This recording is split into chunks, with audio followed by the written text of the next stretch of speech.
Hi, I wanted to welcome everyone to our GCRI Policy Zoomcast.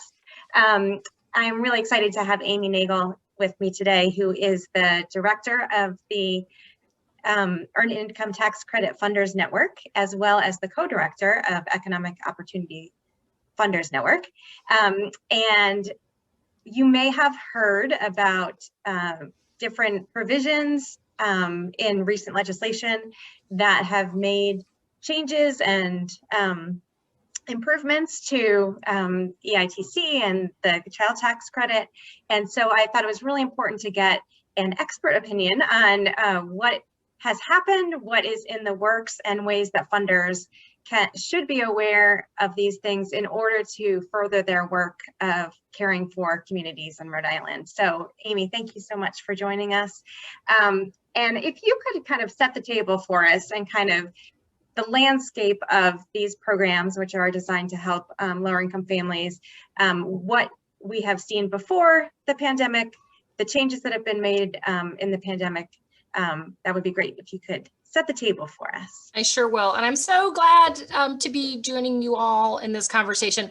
I think it's a really important moment. I'm so glad that our philanthropic colleagues are really leaning in with the changes that were passed as part of the American Rescue Plan Act back in March of 2021.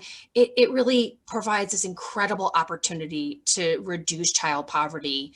And that's an important role that government plays, but there's this really important role that philanthropy plays in making sure that happens. It's one thing to set the policies, it's another thing to make sure that they're actually enacted and that families all across our communities are able to take advantage of them. So let me start with what the credits are. And we're going to be mostly talking about the Earned Income Tax Credit and the Child Tax Credit. These are actually the nation's largest poverty reduction strategies are these two credits. They put just millions of dollars back in the pockets of low-income families. Actually, the EITC has been around since the 1970s and received really strong bipartisan support all of those years, and is how we really help low-wage working families get just a skinch above the poverty line. So let me show you how the EITC works as a starting place. I'm going to share a slide so that you can see get a visual representation. So the Earned Income Tax Credit are for working families. It's a federal level credit, and you all have a state version here in Rhode Island. And you can see here that it varies by family size and it varies by the amount of your income. So it starts pretty low, it increases as your income increases, it plateaus, and it drops back down. In the bottom corner here, you can see there's historically been a tiny little credit for low wage workers who are not currently raising kids, those families without children in the household. And this has historically been a real problem area for the EITC. That was just much too low and didn't provide nearly as much poverty reduction impact as we really need it to be. In addition to the federal credit, we have a number of states, including here in Rhode Island, that have a state EITC, and these really are important. And it's a huge congratulations to all the hard work that you all have done to expand your EITC over the years. And this is even a little out of date. In 2020 and 2021, there was also big expansions in states, both expanding what they have, modernizing it, and creating new ones in the case of Missouri. So it's pretty exciting time for the tax credits.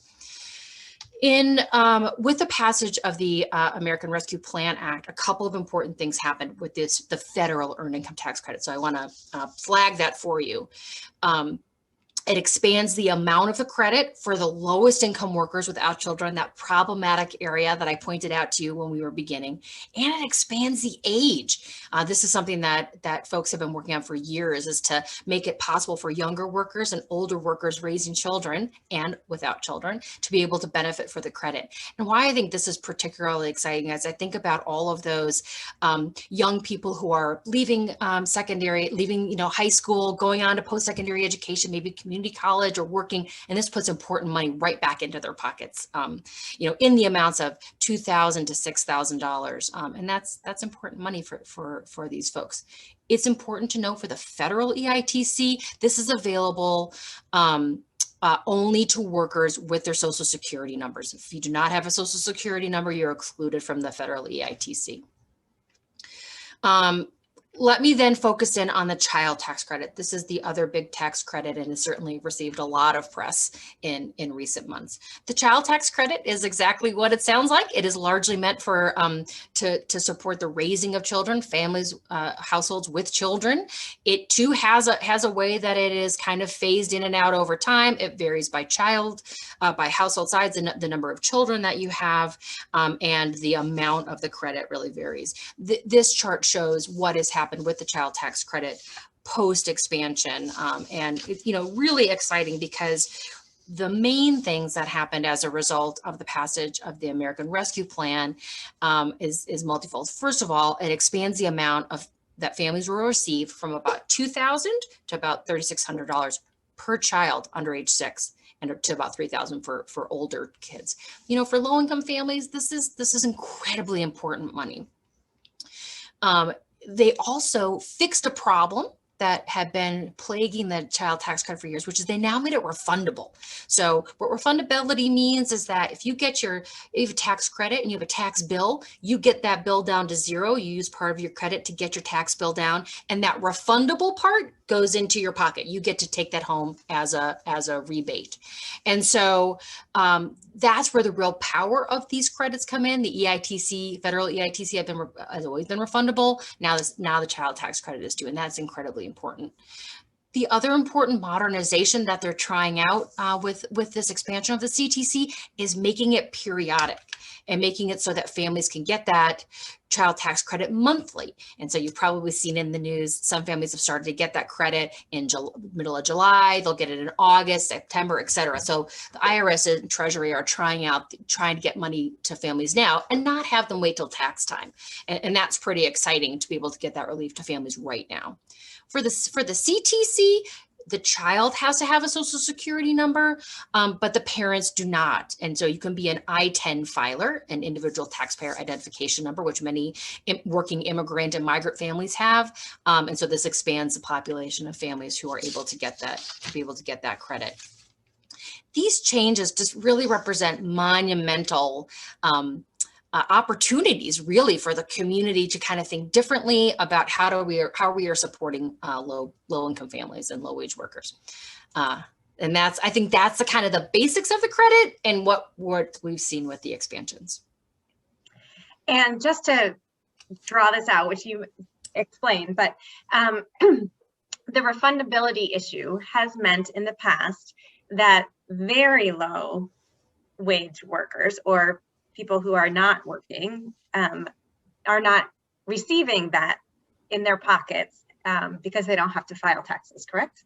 That is correct. Yeah. So at the federal level, you have to have a minimum level of earnings in order to even bother applying, which has meant that because it's not refundable, what would be the point? Why should I, if I don't have to file my taxes, why would I do it? But now we have a big reason, and that is you'll be able to get money back, even if your tax bill is zero. So in essence, the families who most need the tax credit in the past have not been able to access that money because they're not paying taxes. But now they are. They are.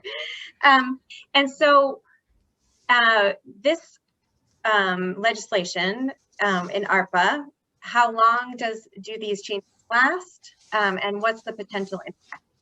Yeah, so these are temporary. These are only now in law until I think it's 2025. And so there's only a few years of eligibility. There are efforts afoot immediately to make them permanent. Or at least to expand that eligibility window or the applicability window. It's interesting as I think about the work ahead, the efforts to help families get the credit and to keep them permanent are a little happening at the same time. But we have this pretty important window right now to make sure that families get in the system. We know how they're using those credits, and we can talk about the impact, so we can help to keep them permanent. But that gets me to, I think, what would be the next point, which is what do we know about the impact of the tax credits for low-income families? And these have been around for such a long time that we know that there's a huge body of research on the impact of the tax credits. The first one I talked a little bit about was poverty reduction. We know that these are the nation's largest poverty reduction strategies. They have a huge poverty reduction impact for the lowest income families.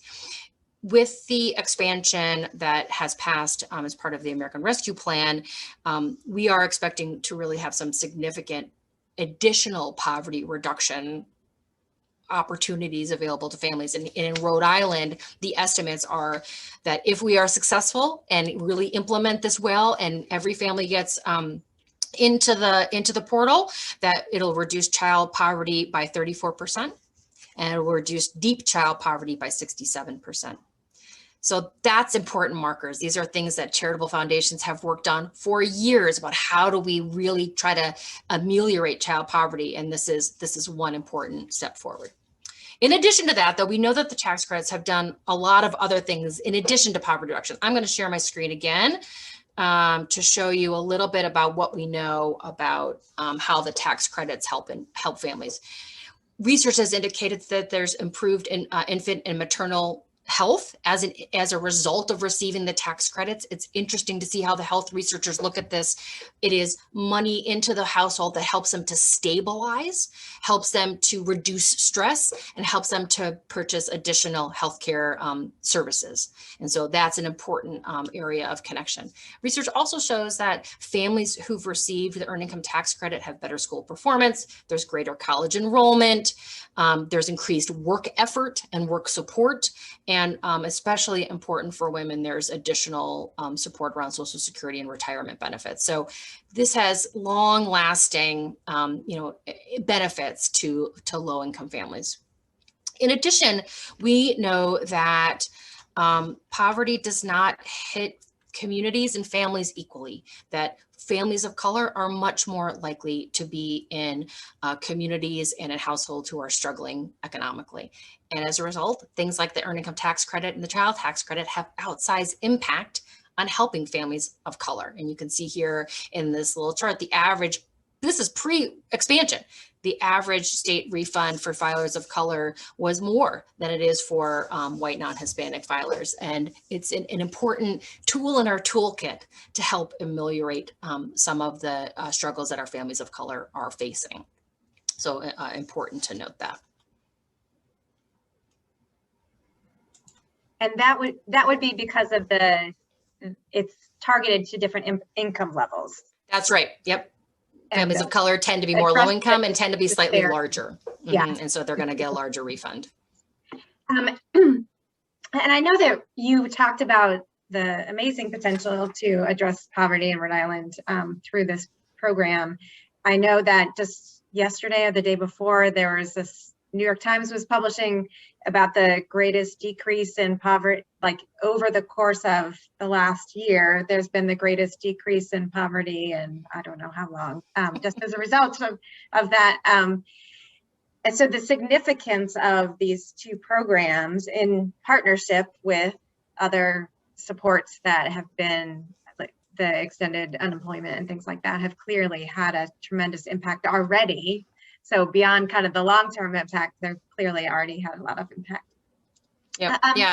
And it's really, I think what sometimes is hard to think about is tax credits feel kind of abstract. And one of the things that we are learning is that is to think about how families use those resources. And so research tells us that when families get that refundable tax credit in their pocket, they buy things like school supplies, they pay off their debt, they go to the grocery store and buy some supplies that they haven't had in a while.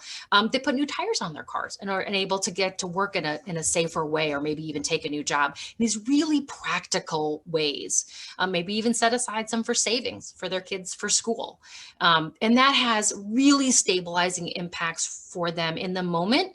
And it has really important economic benefits for local communities because those dollars are being just spent right there back in the community. Yeah, I just pulled up the New York Times article, and it said that the government aid will cut poverty nearly in half this year from pre-pandemic levels and push the share of Americans in poverty to the lowest level on record. Yeah. The number of poor Americans is expected to fall by nearly 20 million from 2018 levels a decline of almost 45%. The country never cut poverty so much in such a short period of time. Yeah. And I feel like when I say those words and when I hear those words, it almost feels a little unbelievable. And yet it is. We are talking about incredibly important resources that help those families get above the poverty line, help them stabilize, put a little bit of cash reserves in their bank account.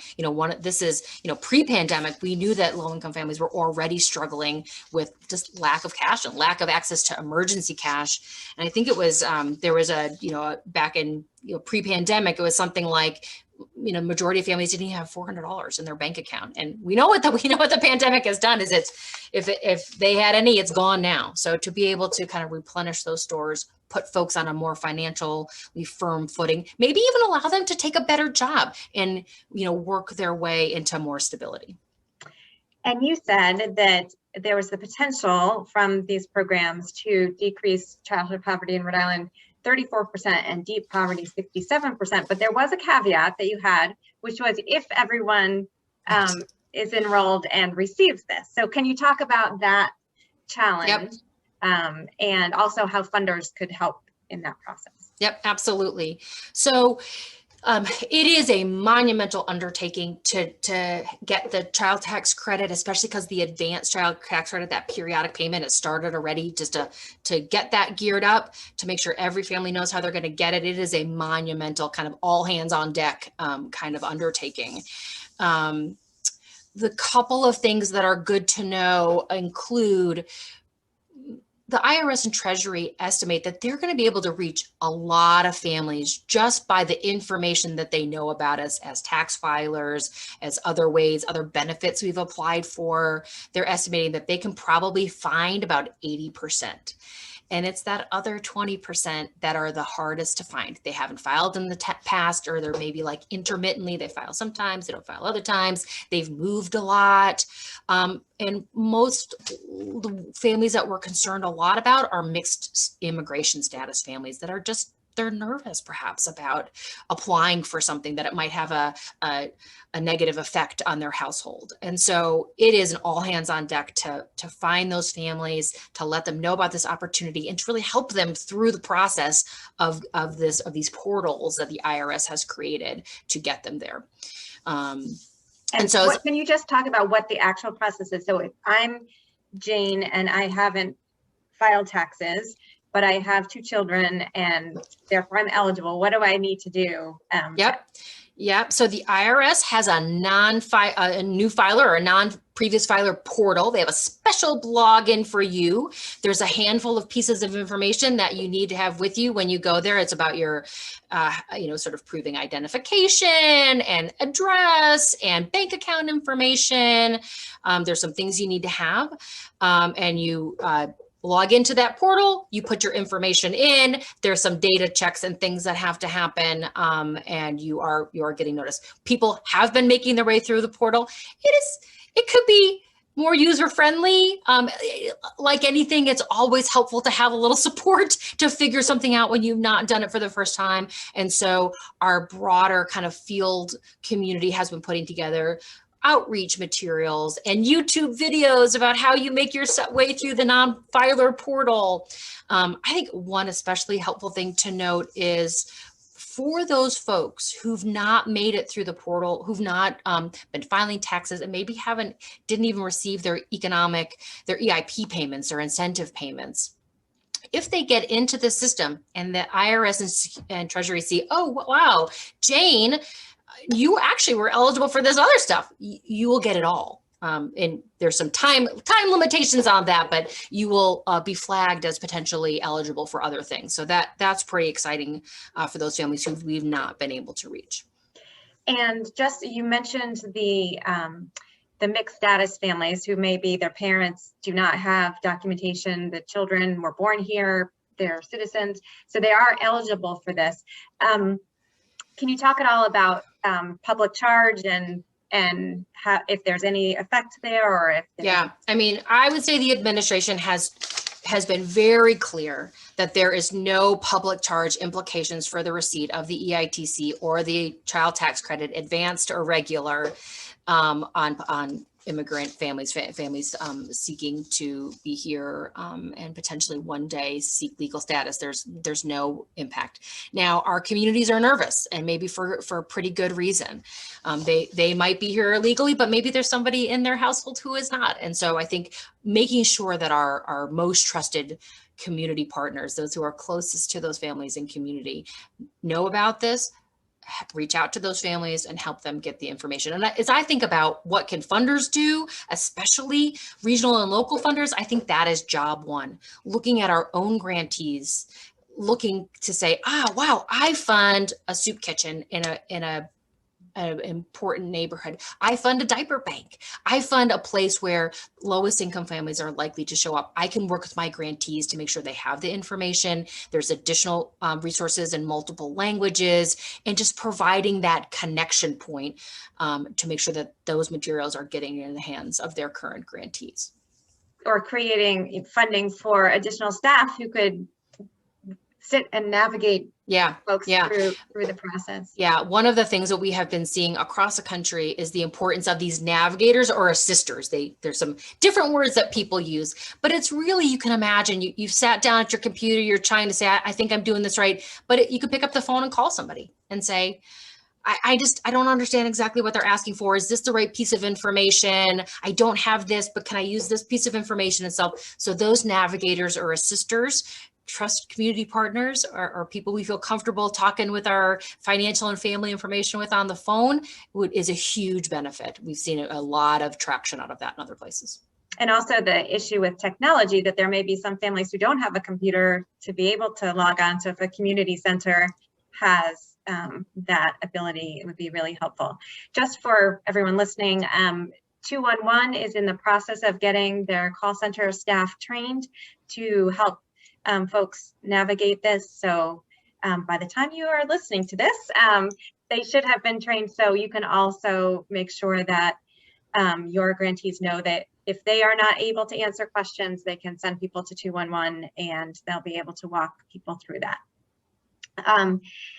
So these two tax credits play an really important role in addressing some of the issues around eliminating poverty, and particularly child poverty. But when you look at the big picture, kind of what do you see as potential additional supports or ways that funders can align with government efforts? What are roles that funders can play in the larger conversation about addressing long-term poverty and helping families become stable and flourish? Yep. A couple of things come to mind, and certainly some strategies that funders have begun to think about. So we've talked about this most immediate work, that just making sure that every family and are able to access the credits. That's that most immediate, and sort of creating that infrastructure to help them get there. And that's work that happens now, but it also can be work that happens come next tax season. So in the first quarter of 2022, if I don't get into the system now, I can still get into the system during the regular tax time. So just as an important note, I know that some of us can move money pretty quickly, we can move support pretty quickly, but others, we need a bigger window. And so there's still time to build the capacity of our community partners who are helping families get their taxes done in free and non-predatory settings, to make sure that we continue that body of work. In addition, there's important work that can happen that runs alongside of this, that is about how we tell the story of working families in America, in low-income communities in America. It's collecting that data around and stories around how did families in Rhode Island use this credit? What did it enable them to do? How is this transformative for them in the short term and in the long term? That helps us to build a richer, more nuanced picture of what's happening in our communities, and telling that story in the media, telling that story to opinion leaders, so that helps them understand just how important these tax credits are. So I think that's another area that I've seen some of our charitable foundation colleagues start to think about, is how are we telling the stories? What's the communications work that needs to happen that paints a bigger picture about what's happening with poverty in our communities, and how these cash in the pocket strategies help us to support this. I've also begun to talk with foundations a little bit about the longer term. So as we think about where are we headed with some of these things, there's, keeping these two expansions permanent is an incredibly important set of discussions that are happening. In addition to that, folks are also thinking about the groundwork this lays for additional work they want to do on their state tax credits. So this body of data and storytelling that we'll do about the federal expansions helps us also to understand why the state tax credits are also important in supporting that level of work. So these kind of all run alongside each other. And if I have members who are reluctant, who are very conscious of lobbying regulations and things, how can they be part of that work without jeopardizing status? Yes. Well, of course, one should always consult lawyers and the Alliance for Justice, who are the big thought leaders on how foundations can work in an advocacy setting, in a non-lobbying setting. But there's all kinds of things. We tell the story of our grantees all the time, and this is part of that storytelling. That is part of that painting of the broader picture, which is independent of any particular legislation that may or may not be moving. So I think that's all on the regular sort of kinds of things that foundations do and are so very supportive in giving grants that are about communications, helping our grantees tell their stories and helping their families be the storytellers of the narrators of their own lives is all important, all good public education kind of work that foundations can support. And making those connections with those stories to our delegation and to our state leaders, I think, is really important. We have a fabulous delegation, thankfully, but even they need help in telling the story as well, even as they are supportive of a lot of these programs. And so making sure that those connections are made is really important as well. I didn't prep you on this, but the other kind of federal support that is potentially coming to an end soon is the eviction moratorium. And a lot of the rental assistance money has not gone out the door yet. And so do you have suggestions for funders in supporting that work as well? Because there are millions of families who are in danger of eviction at this point. And there are billions of dollars in assistance from the federal government that could address some of that. But as of now, that match has not been made. Yeah, I'm really glad you raised that. I am by no means a housing expert, but it does raise, I think, a critical point, which is we need not think about these so siloed. I'm a little focused on the tax credits, but for families, we know they're experiencing housing instability, kind of lack of income, food insecurity, all at the same time. And so as we're out talking to them about the tax credits, we also have to be handing them the flyer on rental assistance and kind of housing protections, and try to get out of our silos a little bit. I was having a conversation with a funder just last week about trying to package some of these things together so that when they're out talking to families, feels a little less disjointed to them, and they could get the complete picture. And in addition, building on outreach structures that we already have. So this funder in particular was thinking about bringing back their Complete Count Coalition. So the big efforts that we did around the census, can we take that infrastructure, the ways in which we knocked on doors, literally and virtually, to find families to be able to say, you might be eligible for housing assistance, you might be eligible for the tax credits. How can we help you? And for funders to think about funding those kind of navigators for the on-the-ground grassroots partners is something to think about, because it's true in an ongoing way. Yeah. Just having people navigate the different assistance programs.